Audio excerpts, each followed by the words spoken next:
guiai meus passos. No evangelho de hoje, Lucas faz questão de nos dizer para quem Jesus estava contando a parábola. Diz o texto: Jesus contou esta parábola para alguns que confiavam na sua própria justiça e desprezavam os outros. Reparem que é um direcionamento expresso.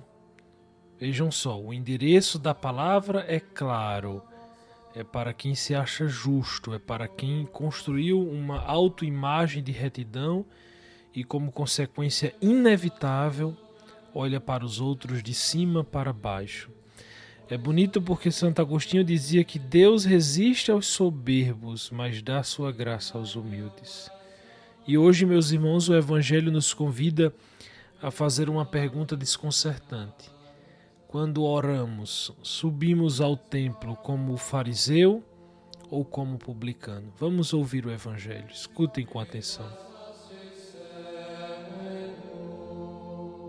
Evangelho de Jesus Cristo segundo Lucas, capítulo 18, versículos de 9 a 14. Naquele tempo, Jesus contou esta parábola para alguns que confiavam na sua própria justiça e desprezavam os outros. 2 homens subiram ao templo para rezar. Um era fariseu, o outro cobrador de impostos. O fariseu de pé rezava assim em seu íntimo: Ó Deus, eu te agradeço porque não sou como os outros homens, ladrões, desonestos, adúlteros, nem como este cobrador de impostos. Eu jejuo 2 vezes por semana e dou o dízimo de toda a minha renda. O cobrador de impostos, porém, ficou à distância e nem se atrevia a levantar os olhos para o céu, mas batia no peito dizendo: Meu Deus, tem piedade de mim que sou pecador. Eu vos digo, este último voltou para casa justificado, o outro não. Pois quem se eleva será humilhado, e quem se humilha será elevado. Palavra da salvação. Pois bem, qual o cenário do Evangelho? O Templo de Jerusalém. O templo para o judeu era o lugar da Shekinah, a presença visível de Deus na terra. Era o ponto de encontro entre o céu e a terra. 2 homens sobem ao templo para rezar. Reparem, meus irmãos, na geografia. Eles sobem. Jerusalém está numa montanha. Para encontrar Deus é preciso subir, fazer um esforço, sair da planície da vida cotidiana. Mas reparem, ambos sobem fisicamente, mas apenas um desce justificado. E quem são esses homens? Primeiro um fariseu, depois um cobrador de impostos. Vamos analisar eles. O primeiro é o fariseu. Agora veja bem, os fariseus não eram vilões de filme. Eram homens piedosos, estudiosos da lei, respeitados. A palavra fariseu vem do hebraico, que significa separado, separado para Deus, consagrado. Este homem jejuava 2 vezes por semana. A lei só prometeu 1 vez por ano, mas ele 2 vezes por semana. Pagava o dízimo de tudo, até a hortelã e o cominho. Eram aos olhos do povo a elite espiritual, era um modelo a ser seguido. Depois a gente vê o cobrador de impostos, o publicano. Era o oposto. Ele era um judeu que trabalhava para o Império Romano, o opressor. Pior, ele cobrava impostos do seu próprio povo para entregar ao invasor. E no processo, quase sempre extorquia, cobrava mais para ficar com uma parte. Ele era um traidor da pátria, um pecador público, por isso também chamado de publicano. Alguém ritualmente impuro. Quando um judeu se tornou público, ou seja, publicano, cobrador de impostos, a família fez o mesmo como se ele tivesse morrido. Então, a gente primeiro viu o fariseu, depois vê esse cobrador de impostos, e o fariseu, diz o Evangelho, ficou de pé e orava consigo mesmo. Que expressão curiosa, minha gente. Lucas usa o termo voltado para si mesmo. Isso nos mostra que existe uma oração que não chega a Deus, porque na verdade ela nem sai de nós mesmos. ela permanece somente em nós. É um monólogo narcisista, disfarçado de diálogo. O que esse homem diz na oração? Ó Deus, eu te agradeço. Reparem, a oração até começa bem.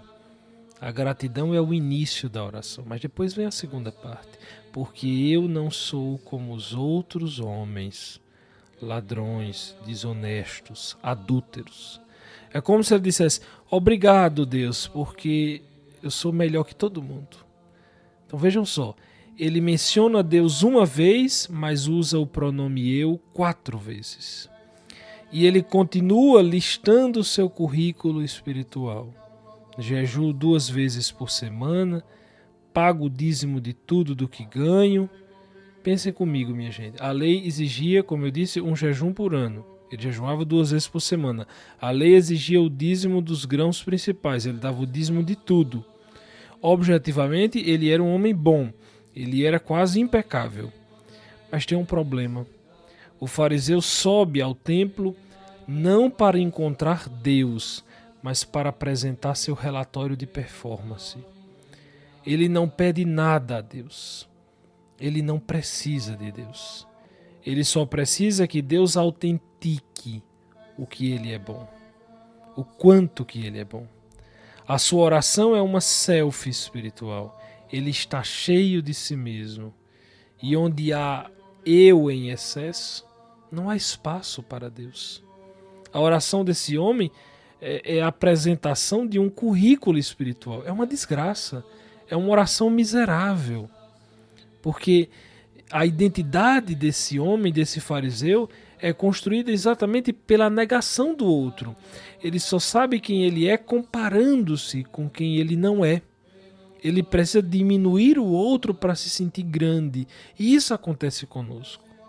Quantas vezes nossa sensação de virtude vem apenas quando a gente aponta o pecado alheio? E depois aparece o publicano no texto. O texto diz que ele ficou à distância. Ele sabe que não pertence àquele lugar. Ele não se acha digno de estar ali. Enquanto o fariseu está de pé, orgulhoso, o publicano não ousava nem levantar os olhos ao céu. E o que ele faz? O Evangelho diz que ele batia no peito. É um gesto que a gente mantém até hoje na liturgia. A gente diz, por minha culpa, minha tão grande culpa. E ele pronuncia apenas 7 palavras em grego. É uma das orações mais curtas de toda a Escritura. Ó Deus, tem piedade de mim, pecador. É um gesto fortíssimo.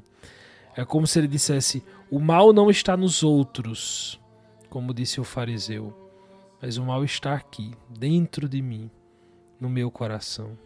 Ele não culpa o sistema, ele não culpa os romanos, ele não culpa a vida. Ele assume a sua miséria, ele assume a sua pequenez. E aqui a filologia nos ajuda, porque a palavra grega para tem piedade não é a palavra comum eleison, não. Aqui é um termo técnico do templo. É a mesma raiz da palavra que significa o propiciatório, que no caso é a tampa da Arca da Aliança. Reparem bem nisso, prestem atenção. Propiciatório, que é a tampa da Arca da Aliança, onde o sangue do sacrifício era aspergido para o perdão dos pecados.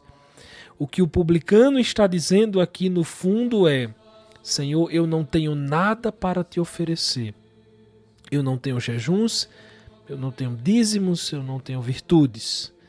A única coisa que eu tenho é o meu pecado. Sê tu o meu propiciatório. Cobre o meu pecado com a tua misericórdia. Eita, que coisa linda. Lindo isso. Linda essa oração. Porque ele usa aqui a palavra amartolo, com um artigo definido mesmo. Não é que ele diga assim, eu sou um pecador. Não, ele diz, eu sou o pecador. O pecador. Como se dissesse, sou eu, Senhor, o pecador por excelência. E isso me faz lembrar de São Francisco de Assis, que se autodenominava o maior de todos os pecadores. Parece que quanto mais santos, mais conscientes da sua pequenez. Hoje, meus irmãos, a gente vê que o fariseu sofre do que a gente pode chamar de síndrome da comparação espiritual. Ele nem se mede por Deus, mas pelos outros. É como aquele católico, como aquele fiel que vai à missa todo domingo e pensa, meu Deus, pelo menos eu venho, não sou como fulano, como meu vizinho que aqui não aparece nunca. Jesus conclui o texto de hoje e a conclusão é um terremoto. Ele diz, eu vos digo, este último, o publicano, voltou para casa justificado e o outro não. A palavra aqui, justificado, é fundamental para a gente entender o evangelho de hoje. Porque significa tornado justo, colocado na relação correta com Deus. O fariseu, que era justo aos olhos da lei e de si mesmo, voltou para casa exatamente como chegou, cheio de si. E o publicano não. O publicano, que era injusto, voltou para casa tornado justo por Deus. Não é a gente que se torna justo por si mesmo, não é. É Deus que nos torna, é Deus que nos justifica. E por que tudo isso? Porque o fariseu foi ao templo e encontrou a si mesmo. E o publicano não. O publicano foi ao templo e encontrou sua miséria. E exatamente nela, na sua miséria, abriu espaço para Deus, abriu espaço para a misericórdia. O que isso nos ensina é que para Deus o único pecado que realmente impede a graça não é a nossa fragilidade, nem nossos adultérios, nem nossas desonestidades. O único pecado que realmente impede a graça é a nossa autossuficiência. É a incapacidade de dizer, eu preciso de ti. Aquele que se acha justo não pode ser justificado. Aquele que se acha são não pode ser curado. E aqui o Evangelho nos surpreende. Deus não se impressiona, meus irmãos, com o nosso currículo. Deus não se impressiona com a nossa performance, mas Ele se comove com o nosso coração contrito. É aquela linda, a frase mais linda do Papa Francisco, saudoso Papa Francisco. Deus tem uma fraqueza, a fraqueza pelos humildes. Diante de um coração humilde, Deus abre o seu coração totalmente. Meus irmãos, nós somos chamados diante dessa liturgia a adotar a oração, a postura do publicano. Em vez de listar nossas conquistas ou nos lamentarmos do pecado alheio, que nós possamos simplesmente ficar à distância, no fundo do templo do nosso quarto, bater no peito, mesmo que metaforicamente dizer, meu Deus, tem piedade de mim que sou pecador. Hoje eu fui orgulhoso, hoje eu tive inveja, hoje eu desprezei alguém no meu coração. Eu não tenho nada para te dar, a não ser esta minha miséria. Sê tu a minha misericórdia. Jesus conclui dizendo, quem se exalta será humilhado e quem se humilha será exaltado. Ao final deste evangelho, a gente descobre que Deus tem uma matemática muito diferente da nossa. Em sua economia divina, descer é subir, esvaziar-se é plenificar-se. Considerar-se pecador é o primeiro passo para a santidade. Peçamos a Nossa Senhora, a Virgem humilíssima, aquela que se reconheceu pequena serva, e por isso o Todo-Poderoso fez nela maravilhas, que ela nos ensine o caminho da humildade, um único caminho que nos leva para a casa dos justificados. Assim seja. Amém.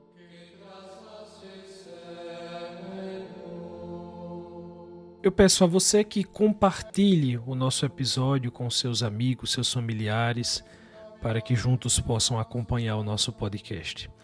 A todos uma ótima semana, um grande abraço e até o próximo episódio, se Deus quiser.